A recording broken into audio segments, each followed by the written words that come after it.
Hello students, आज हम लोग सीखेंगे area formula for parametric curves. तो टॉपिक का नाम है area formula for parametric curves. ठीक है, तो टॉपिक्स में बढ़ने से पहले सबसे पहले हमारे पास एक क्वेश्चन आता है कि पैरामीट्रिक कर्व्स क्या होती है।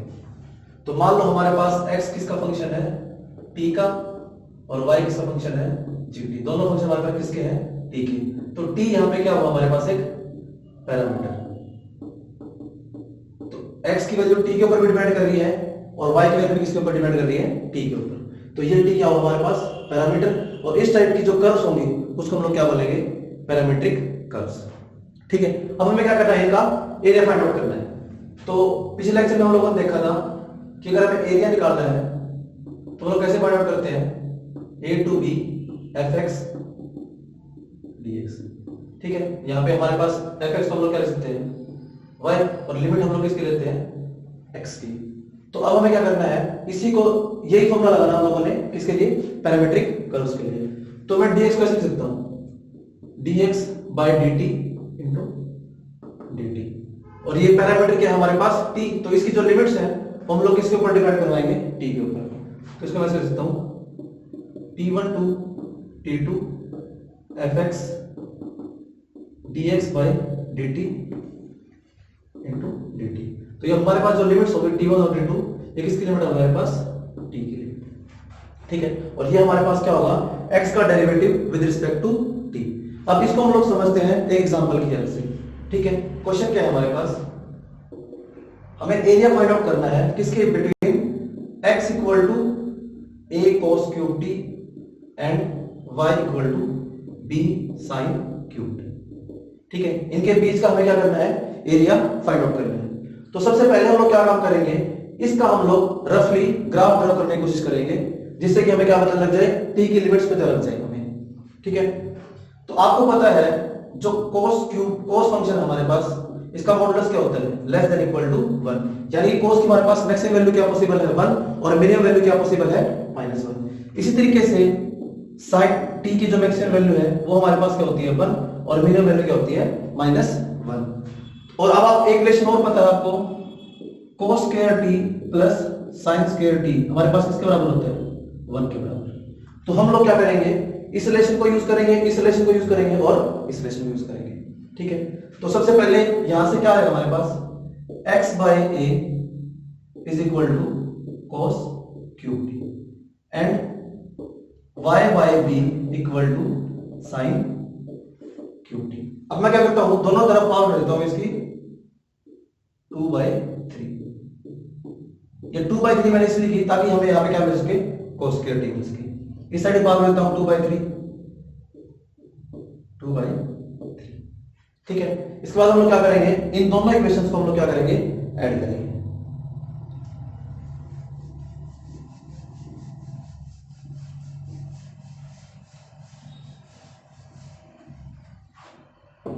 इसको जब हम ऐड करते हैं तो हमारे पास क्या आएगा, x बाई a की power 2/3 plus y by b की power 2/3 equal to cos square t plus sin square t। तो ये हमारे पास इसके इक्वल हो जाएगा, 1 के इक्वल हो जाएगा। तो जो एक कर्व है इसको हम लोग ऐसे लिख सकते हैं, x बाई a की power 2/3 plus y by b की पावर 2/3। तो हमारे पास जो कर्व है वो किस फॉर्म में आ गई, कार्टेशियन फॉर्म में आ गई। इसमें हमारे पास क्या है, x और y। अब हम लोग चेक करेंगे सिमेट्री।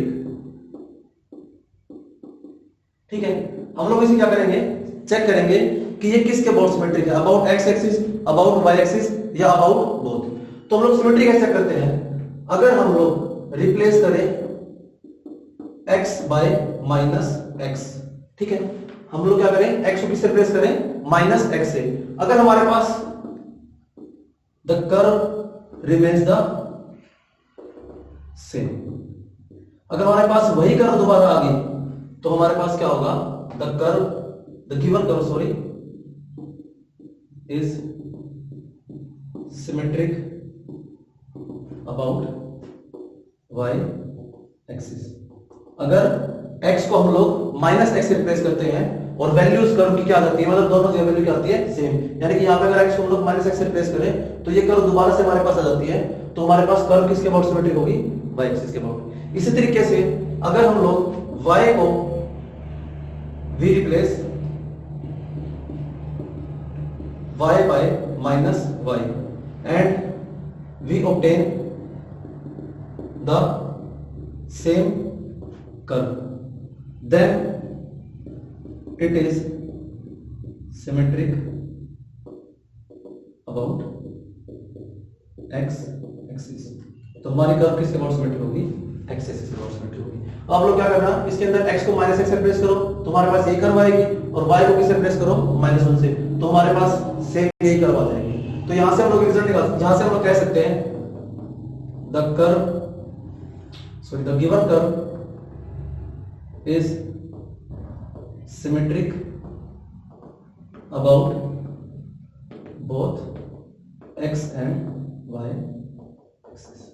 तो जो कर्व हमारी ये x और y दोनों एक्सिस से क्या है, सिमेट्रिक है।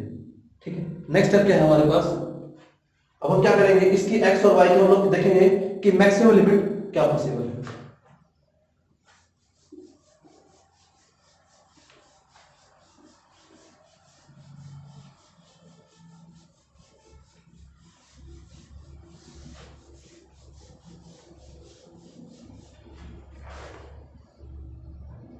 तो हमारे पास इक्वेशन गिवन है x equal to a cos qt and y equal to b sin qt। अब आप दोनों तरफ मोड लो, mod of x equal to mod a cos qt। ठीक है, इसको मैं ऐसे लिख सकता हूं, mode of a into mode of cos qt। तो आपको पता है cos की मैक्सिमम वैल्यू क्या होती है 1 और मिनिमम क्या होती है -1, तो इसका modulus this is less than equal to mod of a। ठीक है, similarly mod of y is equal to mod b sin cube t equal to mod of b sin cube t, sorry यहां पे आएगा less than equal to, तो this is less than equal to mod of b। तो mod y की value कहां होगी, maximum, maximum value क्या हो सकती है b और मिनिमम क्या होगी -b। इस तरीके से x की वैल्यू क्या होगी, मैक्सिमम a और मिनिमम क्या होगी -a। तो जो ये हमारी कर्व है, ये मैं लाइट कर लेता हूं, x इक्वल टू a और ये आ जाएगी हमारे पास x equal to -a, y equal to b, y equal to -b। तो जो हमारी कर्व है,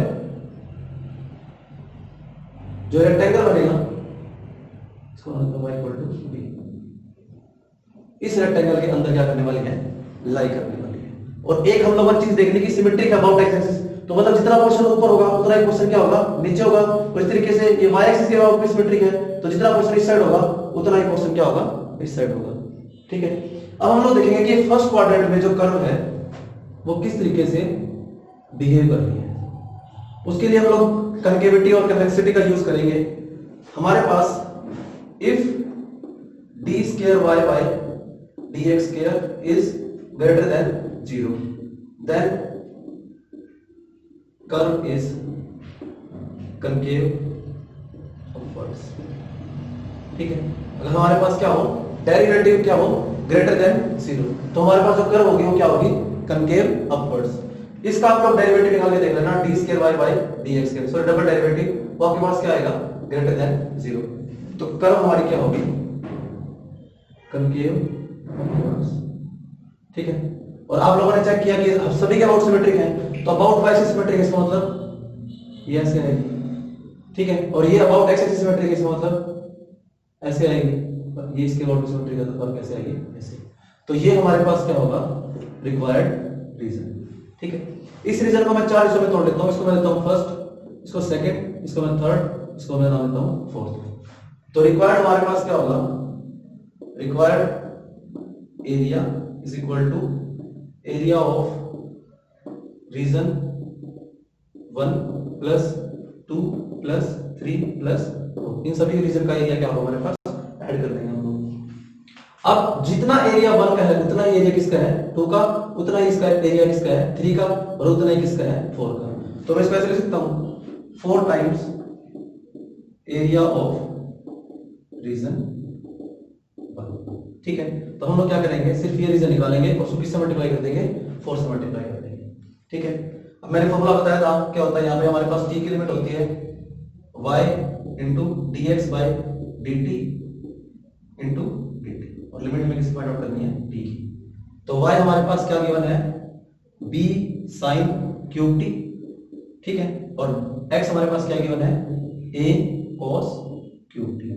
तो dx बाई dt हमारे पास किसके बराबर आएगा, पहले a constant as it is आएगा, cos क्यूब का डेरिवेटिव क्या हमारे पास 3 cos स्क्वायर t, फिर हम लोग cos का डेरिवेटिव करेंगे, cos का डेरिवेटिव क्या आएगा हमारे पास माइनस sin t।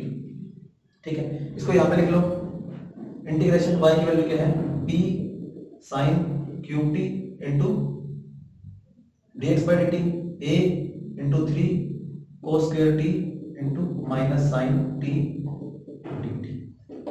ठीक है, तो हमारे पास 3a कांस्टेंट है, b भी कांस्टेंट, इसको बाहर लिख लेते हैं हम लोग 3ab, और ये माइनस क्या है तो इसको बाहर लेते हैं माइनस 3ab इंटीग्रेशन साइन की power 4t into cos square t dt। अब हमारा सिर्फ एक टारगेट रह गया, इसकी क्या करना है हमें लोगों ने, अपर और लोअर लिमिट फाइंड आउट करना है। तो ये देखो, ये हमारे पास x एक्सिस है, तो x एक्सिस के इस पॉइंट के ऊपर y की वैल्यू क्या होगी हमारे पास 0 होगी। अब देखो x की इक्वेशन गिवन हमें y की वैल्यू गिवन हमें b sin क्यूब t, तो जहां पे y 0 होगा इसका मतलब क्या होगा, b sin क्यूब t की वैल्यू हमारे पास किसके बराबर होगी, 0 के बराबर। तो b हमारे पास क्या है, नॉन जीरो, इसका मतलब sin t हमारे पास किसके इक्वल आएगा 0, तो इसका मतलब t हमारे पास कितना आ जाएगा 0। तो यहाँ पे t की वैल्यू क्या होगी हमारे पास 0। ठीक है, अब हमें ये लिमिट देखनी है, क्योंकि इसके बीच में हम क्या कर रहे हैं, इसको इंटीग्रेट कर रहे हैं ना। इस लिमिट में देखो यहाँ पे हमारे पास क्या होगा, x की वैल्यू क्या होगी हमारे पास 0, यानी कि a cos x equal to a cos cube t equal to 0, cos t equal to 0, t equal to pi by 2।